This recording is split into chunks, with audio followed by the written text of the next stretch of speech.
Florida Governor Rick Scott joins us now on the phone. Governor, we appreciate your time. We know you're very busy in the state of Florida, and we appreciate the time speaking to a national audience right now. For many in Florida, this is their first major hurricane. What's your biggest concern right now? Well, that's my biggest concern, is that people don't know. My biggest concern today is if you're in a barrier island, if you're in a low-lying area, if you know you're prone to flooding, if you're in an evacuation area, you need to leave now. Don't wait. All of our evacuation roads are open. We have fuel. We have plenty of fuel right now. So you need to get out and get to a safe place. We have shelters. You can go stay with friends. We have hotels around the state where you can get. We've got Airbnb doing 3 rooms, but you need to evacuate now. Don't wait. This is only 250 miles off our coast. It's coming here. It's going to be a Category 4. We have to prepare as if we're going to have landfall. We're clearly going to have hurricane force winds. We're going to have storm surge. We're going to have unbelievable waves. I want everybody to be safe. My focus is protecting every life in this state. We have 20.6 million people. I want everybody to survive this. You know, Governor Scott, I was looking at an article from the Associated Press this morning, and one of your residents said this: the hype is going to be worse than the actual storm. I feel I can do quite well. This is a resident that's in an area that you're telling to evacuate. What's your message to somebody who might have that perspective still? Well, you know, I'll give you a story. We had a Category 1 about a month ago in the Panhandle.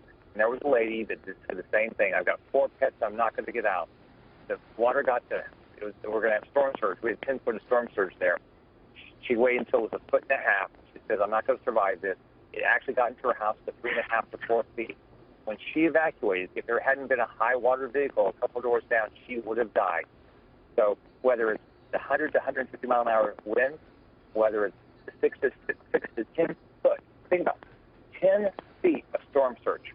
On top of that wave, we got rip currents. If you think about you're trying to survive that, and the higher you get, the more wind you're going to have. So this is going to be devastating.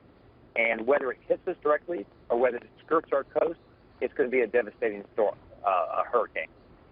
That story really hits home for us as we continue to watch some of the images coming from Miami Beach as the weather is getting worse there. Governor, I'm curious, where do you go during this storm? Where does your leadership team ride out this weather? We have our state emergency operations centers in Tallahassee. We have a second one a little west of Jacksonville if we need it, at our National Guard base, Camp Landing. But tonight I'll be in the Capitol in Tallahassee. Now today I'm in 3 locations. I was in 3 different places on the East Coast yesterday, working to try to get everybody to evacuate that should, and make sure we have the utilities, get all their resources, they pre-position all the resources. We're going to lose power. I mean, there's going to be millions of homes without power for a period of time. So I want all those assets pre-positioned. We've pre-positioned National Guard members. I've called up 2,500 National Guard members. I also have highway safety. I have DOT, Department of Transportation assets, pre-positioned in 3 spots around the state, so we can do everything we can to keep everybody safe. But as soon as it happens, we go in and we try to restore lives and businesses and homes as fast as we can. And that seems to be something that we also need to discuss, not only just the storm, the immediate effect of the storm, but the days that follow. And I know you've said repeatedly you are going to lose power in Florida, period, end stop, and that your residents really need to prepare for that. I know leadership is something that everyone depends on as well. That's why I was curious about where you will ride out the storm, and it's interesting to hear that. Do you have what you need? Well, you talked about the National Guard. Do you feel that you have all resources that you need right now? We have a great National Guard. We've called them up. I've asked for a federal declaration of emergency. I've not heard back from the president yet. I was hoping to get that done. Hope that will get done this morning. So I'm trying to make sure we have all the federal assets we can, have their support. I can tell you, we pre-positioned food, water. We pre-positioned high water vehicles. We pre-positioned National Guard members. We're keeping our evacuation routes open.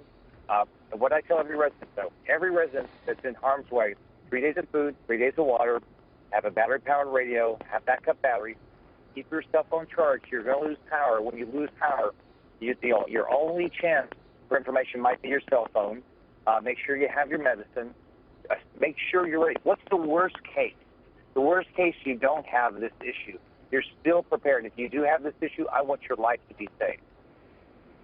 Well, that hits home for us, Governor. I know I've taken that to heart, too, whether or not my family has 3 days worth of all the things that you mentioned. It's good advice for the entire country. Just quickly before I let you go, you mentioned that the roads are clear for evacuation.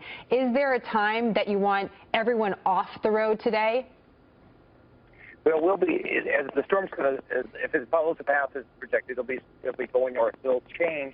You know, it looks like the biggest impact, the first big impact is Palm Beach right now. If it doesn't turn west and hit Fort Lauderdale or Miami, the first is going to be Palm Beach. That's my first big concern.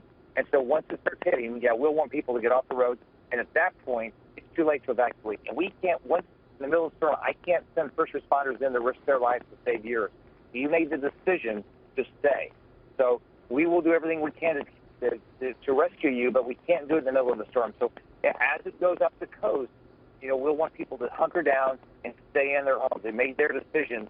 They'll have to ride it out. Well, the clock is ticking. Governor, thank you very much for the time. We appreciate it. We know how busy you are.